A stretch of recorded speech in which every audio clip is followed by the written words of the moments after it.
Welcome to the Nerdstalgic podcast with your host, the Ginger Bookworm. Nerdstalgic with the Ginger Bookworm. Nerdstalgic with the Ginger Bookworm.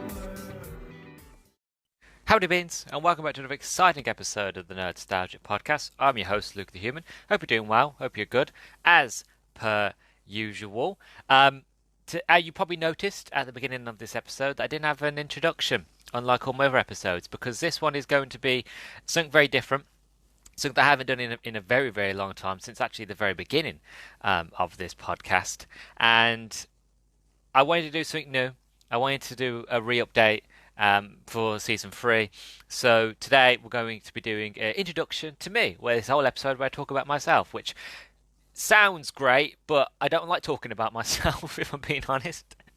But I'll get into the reasons as to why and what this whole episode is about in a minute. First, I want to do a bit of housekeeping, because I like to keep my house nice and clean. So make sure that you follow me on Twitter at nerdstalgic_pod to be kept up to date on everything and anything that I am doing, watching, playing and reading and all that jazz.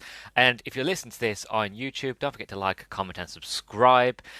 Liking and commenting help me out the most. The way YouTube's algorithm works is that a subscribe is wonderful, but what really, really helps is if you like the video and if you comment down below. That tells the YouTube algorithm that people like this episode and that they would push it up the algorithm so more people will see it and hopefully more subscribers. So if you could do that for me, it'd absolutely wonderful. Even if it's as simple as that was good, that was bad, could be better, bit of feedback, whatever you feel like is fair, will help me out immensely in the long run. So now the introduction is out of the way. As I said, I'm going to be doing another introduce myself. The reason being is that as of recording this, my most successful episode of all time is my very first episode. That episode being an introduction to me. It currently sits at 68 views, which is absolutely wonderful. I am so over the moon and grateful that 68 people sat and listened to an introduction to me and who I am, and decided, not all, but most, decided to stick around and support me and listen to the podcast all the way to now being in season 3. And if you are one of those people, I am incredibly grateful. Thank you for sticking around. It is absolutely wonderful you being here. If you are a new fan listening to this, again, welcome. Thank you for coming. Thank you for giving me a chance and opportunity. But even though I'm very, very proud of that episode being so successful, it also makes me cringe. Simple reason is the fact of when I first started podcasting, as everybody does, and as you do when you start something new, I had no idea what I was doing. I didn't know how to edit. I didn't know how because obviously I use Spotify for podcasts. Originally, when I first started, it was called Anchor. I had no idea how the Anchor platform worked, the whole idea of interludes, how they work, how you drag and drop them in. I didn't know what I was doing. I just thought, well, I press record and I talk for an hour, non-stop, and that was it. And that's what I did for my first few episodes. Was I would write down tons of bullet points. And I still do that now, to be honest, bullet points. But I'd write down tons of bullet points, and then I was like, okay, I would rehearse, and then I'd click record, and then I would just talk non-stop for an hour. No breaks, no breathers, no drinking of water, tea, whatever. I just went. And it's something I still can do. It's a good skill to have, but doesn't really work so much in the podcasting space, and it makes me cringe because I'm so glad that people are listening to it. But a lot has changed. I've changed. My skills have changed. I've gotten a lot better at podcasting. I know how editing works and interludes and all that jazz, like all the really, really important things. I now understand. Also, I know how fast I need to talk. I know when to breathe. Things have gotten better now in the podcast compared to where I was in the beginning. So I decided that as we're coming up to series 3, my third year in podcasting, that I wanted to do a brand new, up-to-date introduction episode, so that old listeners can be updated on myself if they didn't like, because a lot of people probably didn't listen to the introduction episode. So old listeners can learn about me as well as new listeners can learn about me and figure, is this a podcast that I want to listen to? Is this a place that I want to stay? Who is the voice behind the podcast? That sort of thing. So I figured, why not? Why not do a brand new sort of introduction to me, and hopefully it goes well. So that is what I'm going to be doing today. So to begin with, my name is Luke. I mostly go by Luke the Human. I am 26 years old. I have a BA, bachelor's degree in computer science, specialising in video games and virtual reality and augmented reality. I did it at university. I wanted to originally be a game designer. That was my sort of original idea. I went from school to college. I did my level 3 higher national diploma, then I got my extended diploma, and then I was like, okay, I want to do game design. So I went to University of Northampton, did my BA, did my bachelor's, and then at my last final year, I was like, I love video games. I love to see how they work. I love to see behind the curtain. All that absolutely fascinates me. But in my final year, I was like, my true calling, my true passion, surprisingly, isn't podcasting. My true calling, my true passion is writing. I want to write for a living. I want to be a writer, but I still wanted to work in the game design industry. So I did my research and found out that there is a position called a narrative designer. What a narrative designer is, for anybody that doesn't know, the narrative designer is somebody who creates characters, creates worlds, creates scripts that characters speak, that sort of thing. That's what I wanted to do. That's what I excelled in. But sadly, my final year of university, lockdown happened. I finished my final year, obviously 2 years not being able to do anything. And as I did my research, I quickly realised that the game design industry, even though it's constantly growing, it's ever expanding, it's really hard to get into. And for a lot of places, especially here in the UK, you need at least 3 to 4 years of experience. But a lot of companies aren't willing to give you that experience. And the problem is that means you've got to do 3 to 4 years freelance. And the way my mental health was during lockdown and all that, couldn't do it.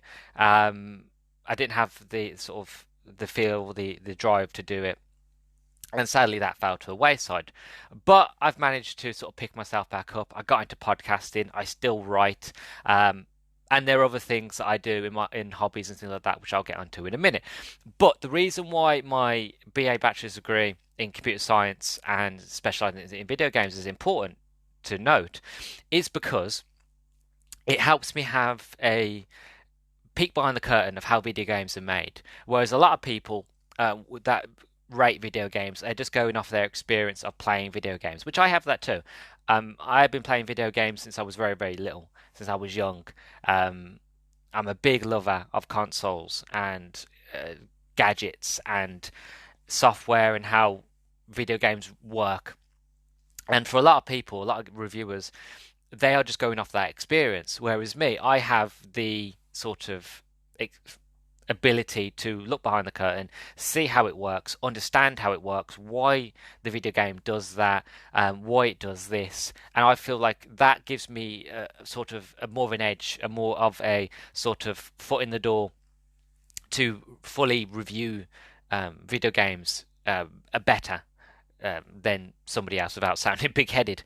And I feel like it's an interesting skill as well, because I found it once while I was going through the course that I would play video games then, and even so now, I'd play them now and I'd be like, I know why that happened. I know, even as simple as if I was to walk, if take my character to walk near a door, I know what script would be written in the code you would need to make that door open as you got near to it, and things like that. So I feel like it's important because it gives me an insight into the video game landscape and also the video game industry, because I've been in it in some capacity, and I understand it to a point, so I can best sort of pull myself back and pull myself into understanding why certain decisions have made, even if I agree or disagree.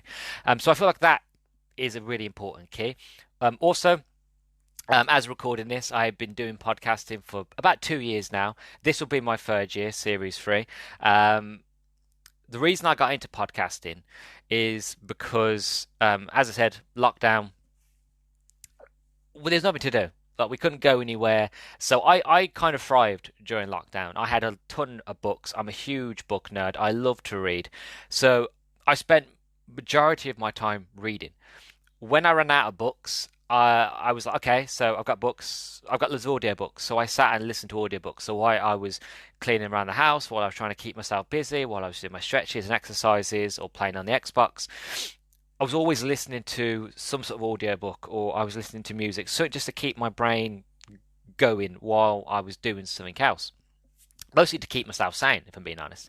But again, doing nothing but listening to audiobooks, I quickly rinsed through every one that I had. And Audible at the time really only gives you one credit um, a month. So I had one new audiobook a month, so it wasn't enough to sustain me. And I remember going on YouTube and I went through all the YouTubers that I subscribed to. I watched all their back catalogue that I hadn't gone. I just rinsed through so much, and I was just like, I've got nothing else to listen to. I'm gonna go crazy. I need more. So I went onto YouTube and I went on the main homepage of YouTube, and while I was on there, I just flicking through of YouTube videos of YouTubers I don't follow that I've never heard of before, and I'm flicking through, and I discovered ones like Kadikarus and Up Is Not Jump, and I discovered ones like these are absolutely incredible podcasts, not podcasts, YouTubers, and then I found myself going down a rabbit hole, and I found Joe Rogan and the interview he did with Bob Lazar. Now, I'm a big lover of aliens. I'm a big lover of UFOs, ancient astronaut theory, history, all that jazz. That is 100% me. And I remember being a big lover and big sort of believer in Bob Lazar, and I sat and listened to that interview, and it was incredible. It blew my mind. Some of the things that I didn't know, and to get a deeper look into Bob Lazar as a character.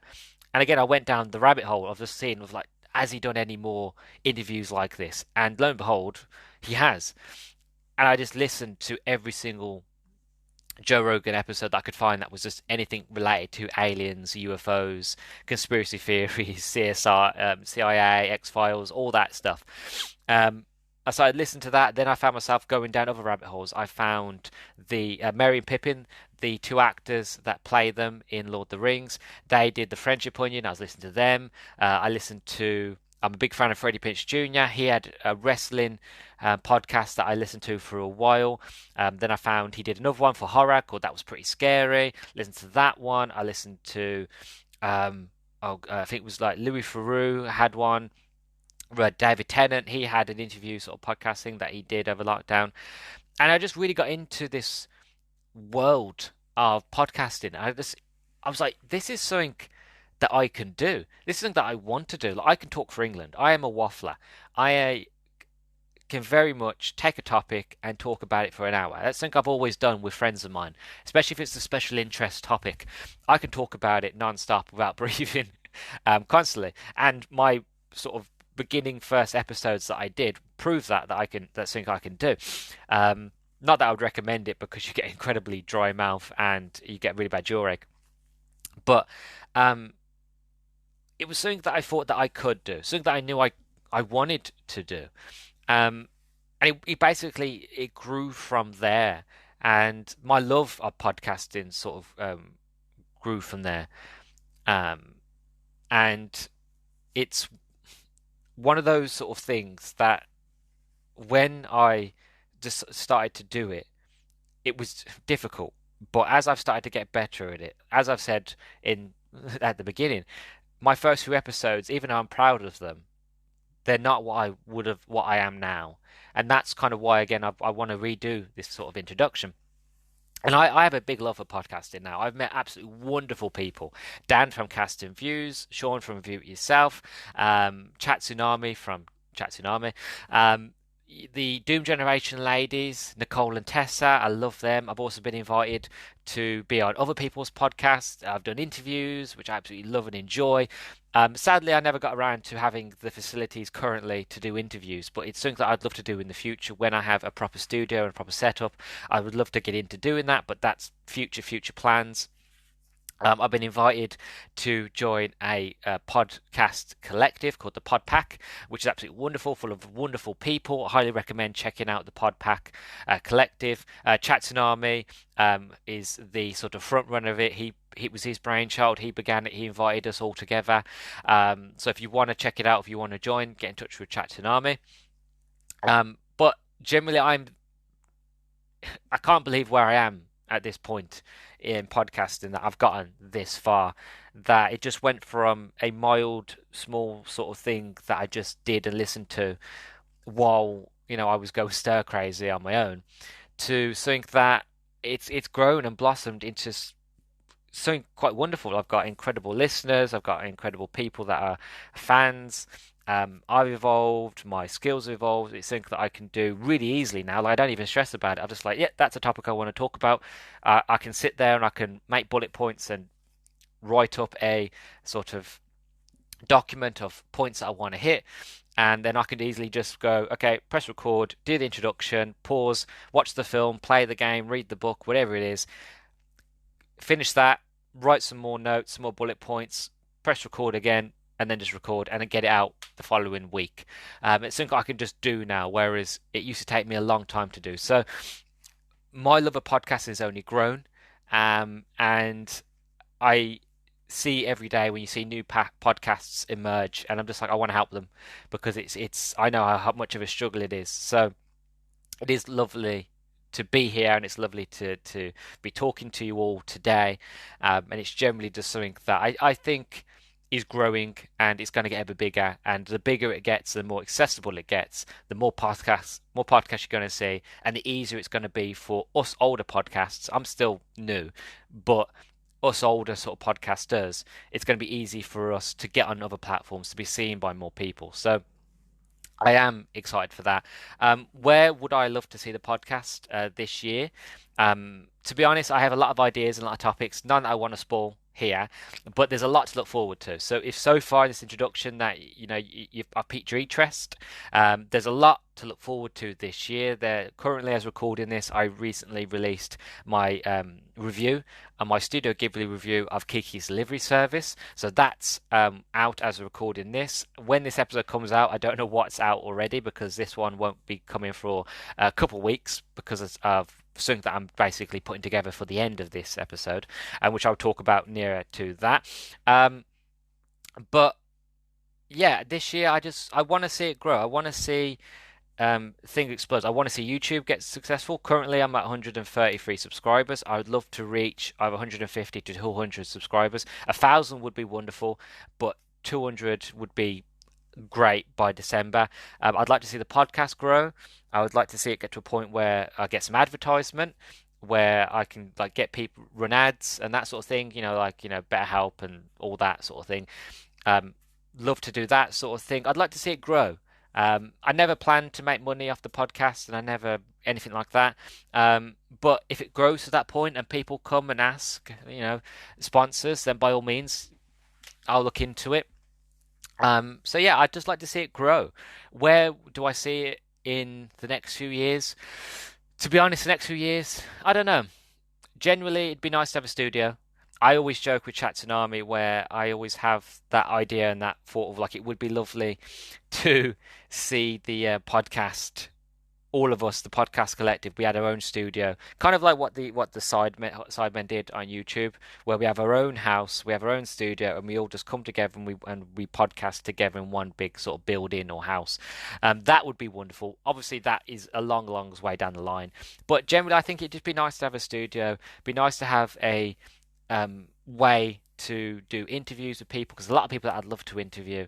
Currently, I don't really have the space to do it, and it does bum me out. But that's something that I'd like to do in a year or two, just to have a way of doing that. Possibly even in the future, even though I've been a bit of a recluse about it, possibly doing video reviews on YouTube. So I've got different ideas, different things that I want to do, but currently the podcast is on track. I love where it's going. I've got a lot of great ideas on where I want it to go. Um, and yeah, I just love doing this. So from humble beginnings, being bored out my mind at home, to listening to podcasts, going down that rabbit hole of aliens, to finally being like, I can do this, starting in um, 2022, doing all of 2023, and now it's 2024. I can't believe that I've gotten to this point, and I absolutely love and enjoy it. But when I'm not podcasting, as I mentioned, I'm a writer. I'm currently writing my own book, and I would love to sort of write for a living. For example, like writing my own books, being a successful author, or even a successful narrative designer for video games. As I mentioned, yes, I'm writing my own book. I don't have a name for it currently, but the simple premise of it, without sort of spoiling anything, is that the story revolves around witches. It's a dark fantasy novel, not really made for kids, more of an adult sort of fantasy story. Um, the idea behind it is the fact of how far a mother would go to protect her child, and what that means, and the whole idea between growing up and maturity. The way I've written the story, I'm not finished it yet, I'm close to finishing it. But the way I've written the story is the fact of the narrative changes depending on who is speaking at the time. So if it is an adult speaking, it's going to be full of swearing. There is going to be blood. There's going to be gore. There's going to be a lot. There'll be violence. There's basically it's going to show the true light of what it's like to be an adult. Obviously, not in this world, but when you grow up and as you become an adult, you see the world for how it is. You see the cruelty. You see the magic starts to disappear, and you see how the world really is and how humans interact with each other and how we treat each other. Um, but when a child is speaking and when a child is through the story, it's very magical, it's very fanciful, it's very innocent, and that is the sort of the tone that I try to portray is the fact of innocence and being young and the whole sort of idea of corruption and witches and magic and that sort of thing. So I really look forward to when it's finished. When it is finished, obviously I'll let everybody know and I'll make a big thing of it. But I am a writer. I write book reviews. Like I said, every book that I review, I write reviews for them and I post them on Goodreads. I have written articles for like companies like World of Books, which was a lot of fun.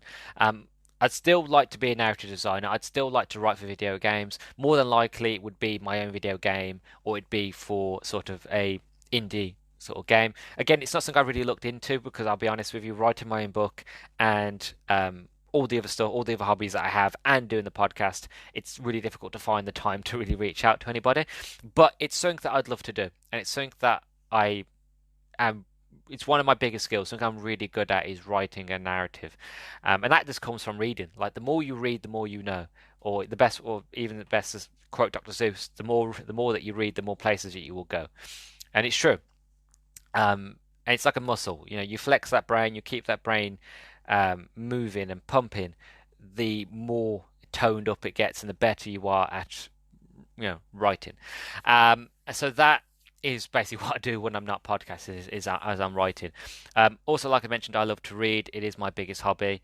I got into reading again because I am sort of dyslexic. I should have mentioned that at the beginning. I am dyslexic, which I know is a bit backwards considering that I am dyslexic, but I love to read and I love to write. But reading is my sort of biggest hobby. When I was younger, I struggled with reading. It's something that I always wanted to do. I just couldn't do it. And for a long time, I hated English because I couldn't do it. Not because I didn't want to do it. It's because I struggled. I saw all the other kids in class and they could pick up a book and easily, without even trying, just pick it up, read it, finish it, understand it, and talk about it. Whereas me, it would take me forever to do it. It would take me ever to understand it. So I pushed myself when I was in primary school to read everything I could, to read newspapers, to read magazines, to read any sort of words that I could find, even on like milk bottles and pop bottles and things like that, crisp packets. I would just read, even if I struggled, I just forced myself to do it. And again, eventually, with practice and perseverance, I got there. But then I got to a point where I was like, okay, I can now read proficiently, but I'm terrified that I'm going to lose it, which I know sounds silly to a lot of people.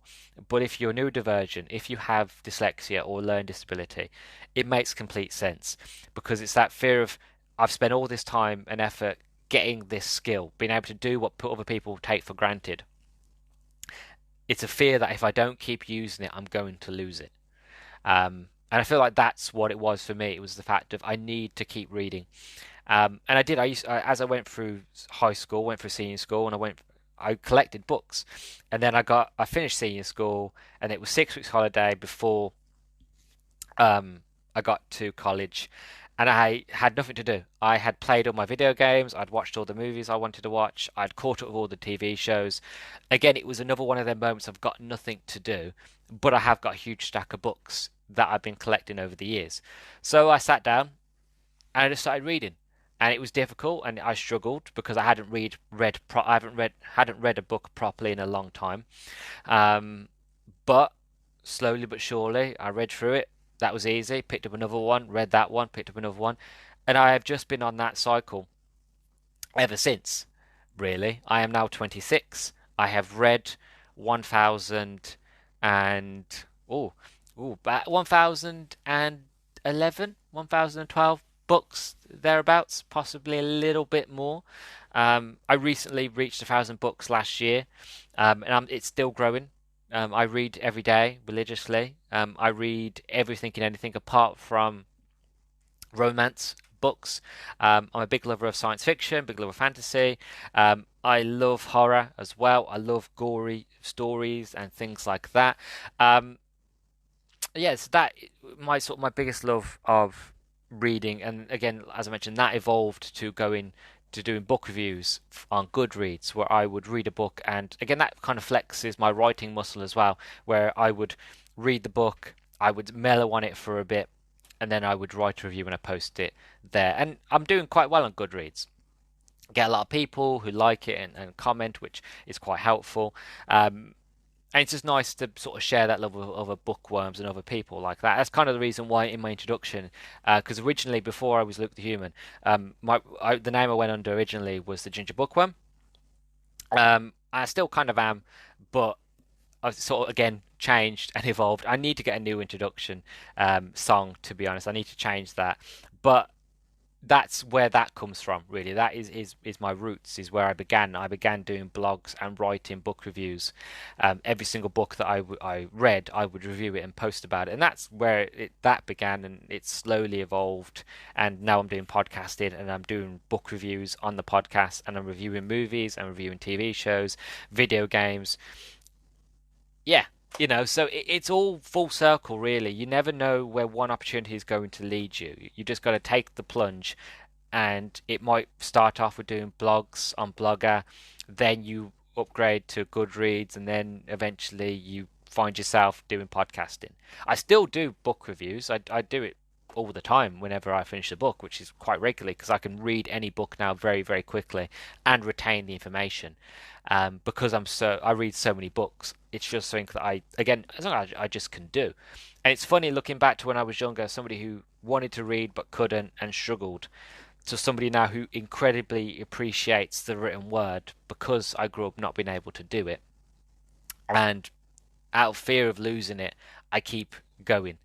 And I love doing it as well. So it's kind of sort of a rinse and reward sort of thing of like, I don't want to lose it, but I love doing it anyway. So it's okay. Um, when I'm not reading, writing, or podcasting, I volunteer in my local community. I work at a community fridge on Monday and Tuesday, helping people get food that they need. Currently, where I live, there are a lot of people struggling at the moment with food and poverty. So I try my best to get out there, and we work at community fridge where we get food in, and we try our best to make sure everybody gets a decent fair amount, and they can come in and they will give it to those that in need. And I've been doing that now since last year, and I love it. I've been volunteering for about a year and 8 months in total. I absolutely adore it. It's something I always wanted to do. I've always been one to give back. I've always been one to help those in need. And I always said that when I finished university, I wanted to do one or two things. I either wanted to travel the world, but while I traveled the world, I wanted to either do tutoring, help people learn English, or I wanted to help build schools, communities, that sort of thing. So I wanted to travel, tick places off my bucket list of places I wanted to go, but at the same stage I wanted to make my way um, through traveling by helping others. Sadly, lockdown happened, so that couldn't happen. So my second option was to take a year off after university to volunteer and help in my local community, and that's what I chose to do, and that's what I've been doing. I've worked at charity shops. I've done again the community fridge. I work with the elderly as well. So on Wednesday and Friday, I'm working with the elderly at an over 50s club. We give them tea, toast, coffee. We play games with them like bingo and hoy. And then we do a raffle on the Friday, and then we sing, we dance for them. I do a little bit of singing. I'm not a great singer. We give them food, and it's wonderful. And for a lot of them, that is their only sort of form of contact. For a lot of people who are elderly, they don't really have the capacity to meet people and talk to people.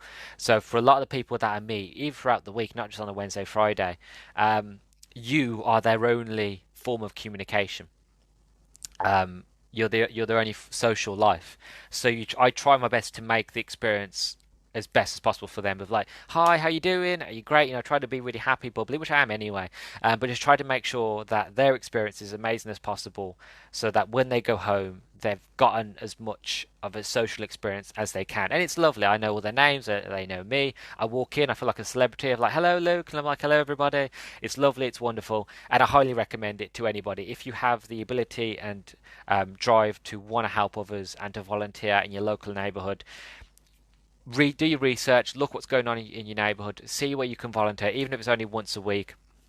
Get involved, do it. It's a something that you definitely should do, and it's something that is a wonderful experience, and I love to do it.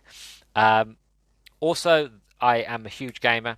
Like I said, I've been gaming since I was very, very young. Growing up, I used to watch my dad and uncle play video games.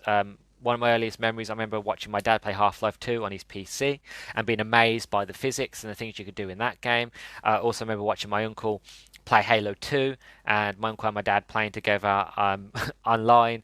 My dad still isn't very good online, and he wasn't very good back then. Um, Playing Halo, and my dad playing Far Cry. I've got a lot of these memories, and again, my dad being very big into tech. My dad's a tech head, and that's kind of where I get it from, to be honest. He loves technology. Every sort of brand new bit of technology, no matter what it is, it would be TV, a camera, console, music, phone, whatever it is, my dad has to have it. So growing up, I had the luxury of a lot of consoles. We had the game. I had a GameCube. My sister had a Dreamcast. My sister got a PS2. I eventually got a PS2. We had Game Boys. We had DSs. So I'd had and able to test the waters of every single console, and I eventually sort of led and dropped onto the side of Xbox, because I just love the games on the Xbox. My dad had the original Xbox. I remember playing that and just loving the games on that one. Still had a PS2. I still played that. I love Ratchet and Clank, and I love playing the games on the PS2. But I just gravitated toward the Xbox. And when the 360 came out, I was blown away. My dad had it first. And then eventually I got one, and the first ever game that I got for the 360 was The Simpsons, the movie game, which is an incredibly underrated licensed game that if you haven't played it, it's really expensive to find, but if you can find a copy of it, I recommend playing it. It's so much fun. But yeah, my love of tech and my love of technology comes from my dad. And even now, like I just love. I've got the Xbox Series X. I love my technology. I love my gadgets, and that's kind of where that has evolved from. And me being a gamer is just from watching my dad and my uncle play video games, and just being amazed about the worlds and the characters and the visuals. Like, granted, you look at a lot of the games that I grew up with, and you look and go, "Oh, that doesn't look very good." but to me they looked incredible. And then I'm still amazed by video games now. But it's funny, as I've gotten older, I don't care as much as I used to about visuals. I used to care so much about visuals. Nowadays, not so much. I'm more about gameplay and mechanics and functionality than for visuals. Visuals are wonderful, and visuals really help a video game. They really do. But in my personal opinion, what helps a game more so is the gameplay. If the gameplay is good, then even if the graphics are a bit weak, it doesn't matter because you still had a good time. Whereas the game could look absolutely gorgeous, but could be really boring. Um, and then then all you have left is, oh, that's pretty, but that's about it. You don't want to stay in the world. You kind of you look around, oh, that's nice, but I don't really want to stick around because I'm not enjoying myself. So, in my opinion, gameplay is more important than visuals. But when I was younger, it was very much the fact of that's gorgeous because we were coming into the 3D age. There was new consoles that had the ability to do 3D rendering, and I was again very lucky to grow up in that decade where everything was, even though it was blocky, it was still very much like, oh my god, that's incredible. Because I'd never seen anything like it before. It's like when I first time I watched Avatar, and I was like, oh my god. Um, and then I watched Avatar 2 last year, and I was like, oh, it's still gorgeous, it's still cutting edge, but I've seen a lot like it now, and it's kind of the same as how I feel with video games. Is when I first saw it, I was like, oh my god, but now I'm like, oh, well, nearly every game looks gorgeous now. So I'm more focused on the substance than the quality. Substance over quality, basically. Um, but also, I have a deep love of cinema and movies, both old and new. One of my favourite movies of all time is Amélie, which is a beautiful French movie. I recommend it to everybody. It's not in English, it is English subtitles, but it will change your life. It changed mine, and it's one of my favourite movies of all time. Second favourite movie of all time is Reservoir Dogs. I absolutely adore that film. Um, I adore Quentin Tarantino because he's a genius. The things that he does in his films, is just incredible. Wes Anderson, again, I love Wes Anderson because again his movies are just beautiful, and they just fit so well to my autistic brain. They just work so well that I just love. It's like a comfort blanket whenever I watch like anything by Wes Anderson. Um, but yeah, I am a huge lover of cinema. Like I said, I am the type of guy who watches the special features on DVDs to see how they were made. I love behind the scenes stuff and what goes into making movies. Majority of the movie reviews that I do, I have a huge section introduction where I just talk about the production because I find it fascinating because you can learn a lot about the movie just by looking at the production, what they went through, how much strife they went through, or how long it took to do the makeup for like the Grinch for Jim Carrey, that sort of thing, and what Jim Carrey had to go through. Like you watch the Grinch and think, oh, that's incredible, but then when you realise that Jim Carrey had to be taught by CIA agent, um, on how on hostage situation to realise how to withstand torture, so that he could sit inside the prosthetic makeup of the Grinch for long hours, which again apparently was really difficult and it was hard, and Jim Carrey really struggled with it. And I find that really fascinating. I'm like, yeah, you can watch The Grinch and just love it for what it is, but then when you realise that what Jim Carrey had to go through, you appreciate more the performance that Jim Carrey puts on the screen when you know what he went through, having to go through that torture training, um, and how good the performance was. And it's things like that that I love, and it makes me look at the actor's performance and the set design and the costumes. You appreciate all that so much more when you realise that the movie business is a difficult business, but when it works, it works, and when everybody's passionate, everybody's working to their best. Because I don't believe that anybody goes out their way to make a bad movie. I believe everybody tries their best to make a good movie. Just some movies land better than others. Sometimes you can have a good movie, but the editing lets it down. It can be things like that, but I really appreciate cinema, both old and new. And again, it's one of those things that I don't go to cinema as much as I did now, as I used to. But whenever I do, it's an experience, and it's the same experience I had when I was younger. When I was little, going to the cinema was a treat, and I treat the same now. I don't go to see every single movie. Certain films that I really am passionate about or enjoy or really excited for, I will go and see, and it is a treat, whether it be bad or good. It's a treat, and that's how I like to sort of treat again, lack of a better word, my cinema experience and why I love movies so much. Um, like I said, two favorite movies of all time: Amelie, Reservoir Dogs, great. My favorite console and favorite video game of all time. So my favorite console is the Xbox 360. I had the most memories on there. That is basically my coming of age console. That was the console that I had while I was going into senior school. So I played on that with a lot of friends. We played Halo, we played Halo 3, we played Halo Odyssey, we played Halo Reach, we played Gears of War, we played Call of Duty, Battlefield.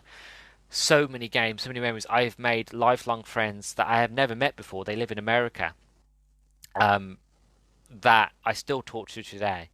Uh, I met them by joining clans on Halo, by going to custom lobbies and doing custom games on Halo 3 when Forge came out. Again, Bungie didn't need to add the Forge system; they just did, and the Forge system was one of the best things that Halo ever did, because for people like me, you didn't want to play online all the time, and you mess around with your friends. We role played, we did silly playlists. You'd have a mate who'd come on and goes, "Mate, guys, I found like the best custom game ever." And then we found games like Jenga and Trash Compactor and Super Speedway Highway, which is basically where one giant ramp, you're stuck at the bottom, you can't really move, and then other people are throwing warthogs and wraiths and ghosts and all types of objects down to basically knock you off and kill you.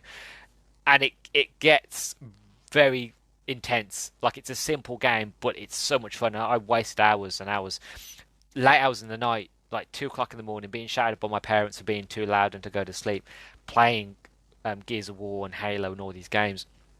So for me, the 360 will always have a special place. I still play the 360 now to this day. I still have a 360 that I still play and enjoy.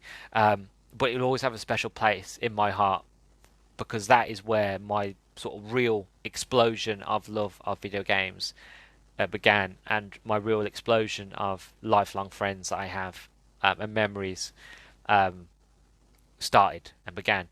And my favorite game of all time is Halo, because again, that's where all the memories lie, and that is one of them series that I played, and it blew me away, and it still blows me away now.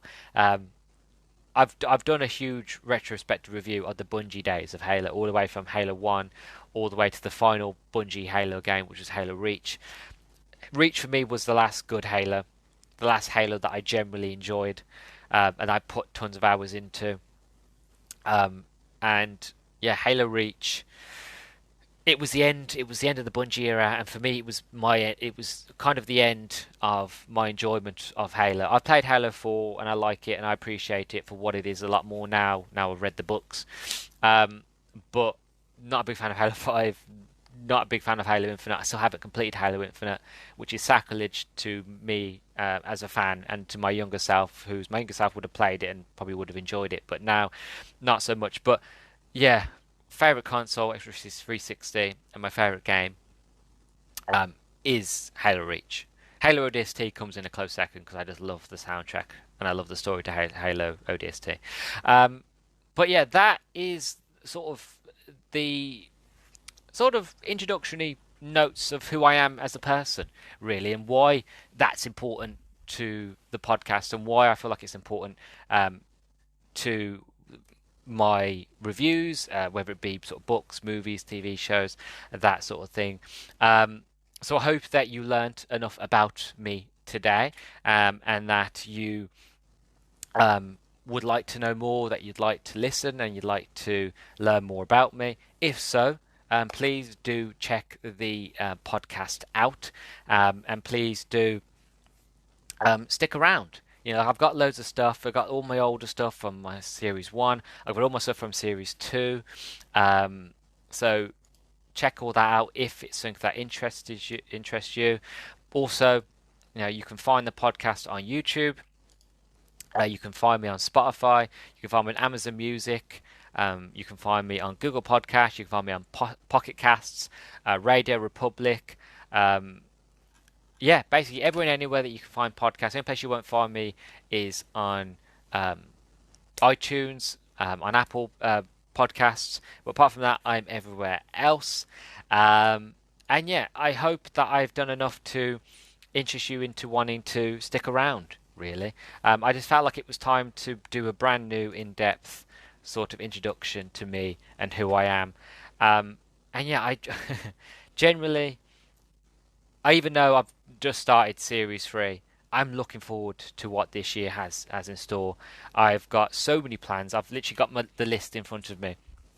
I've already done one thing on this list I wanted to do, but in total I have 31 topics that I want to cover. Will I cover all these this year?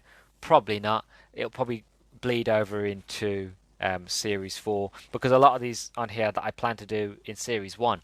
So a lot of these ideas are bleeding over to each year. But I will get round to doing all of them, and I have more ideas and more things that I want to do. And there are where I see this podcast going in the future is just expanding and growing. Now I'm on more platforms, and YouTube is going really, really, really well. And I'm learning how to best sort of benefit from YouTube, doing YouTube Shorts and things like that. It is, I would say now, again, without sounding biased, obviously, but I would say now is the best time to get into my podcast, because it is growing, because I've got the listener base, I've got the regular listeners, I've got people who are interacting and are recommending me topics and things they want to see. So hopefully it'll be things that you want to see. Listen to this. So things are growing, things are moving, things are shaking. I love where it's going. I'm really, really excited, and I'm just over the moon. So thank you for indulging me. Thank you for listening to me talk about myself. I know I made it look easy, but generally this is probably one of the hardest podcasts I've done in a long time, because I really hate talking about myself. I'm not a big-headed person. I'm not an egotistical person. I'm very much the fact of, I'm all right, sort of guy, So thank you for allowing me to do this, allow me to introduce myself, and I hope it's just enough to convince you to stick around and listen. And if you don't think it's for you, that's completely fine. But if you think you know somebody who will enjoy the podcast, or who would be interested in listening to this introduction or any other episode that I have done or will do, please do share it with your friends, family, get the word out. Like I said, you can find me on Twitter at nerdstalgic_pod. You can also find me on YouTube at the Nerdstalgic Podcast, and just type in the Nerdstalgic Podcast on most podcasting platforms and you will find me there. So without further ado, I have been your host, Luke the Human. You've been listening to the Nerdstalgic Podcast, and I will catch you in the next one. Bye bye.